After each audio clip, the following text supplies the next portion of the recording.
We are in Yerushalmi, Peah, Daf Mem Testament, Aleph and Beis, and those other print. And I want to just talk about the mechanics of Hefker. We never really think about this too often, but the Mishnah starts off with a very fascinating Machlokas Beishalmi Beisal. Hefker Laniim Hefker. What if you just make something Hefker? Now we're not talking about Leka Shechem Peah, which the Torah already said is La'ani Lager Tazavu. So we're talking about whether you could borrow that concept and, for example, say, I have all this extra meat, so I'm going to put it outside, but it's only Hefker for Aniyim. So Beishalmi says that this works, and Beis Hillel says it doesn't. You can't make something partially Hefker unless it includes everyone, Ashirim and Aniyim, just like Shemitah. And then we have a whole philosophical debate about what this means. And the Gemara actually comes out at the end of the page that if a person gives something to Hefker, but says that it's only for Aniyim, what's the halacha?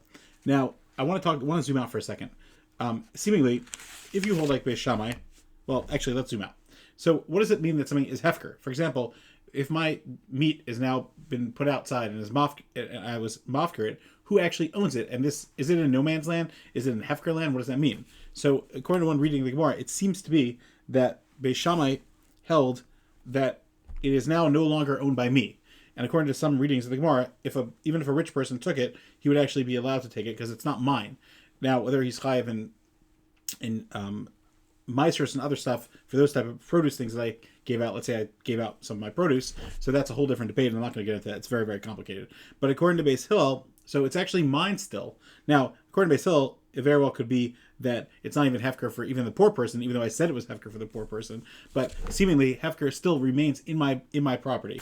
And if you read through the Gemara with this perspective of where exactly is Hefker, you'll see very, very fascinating things. Now, here's the problem, though. The problem is that we know that when it comes to Pesach, so if someone's mafker all their property, so then I don't want to own any of my property anymore. I don't want to own my chametz, so now it's Hefker. So does that work?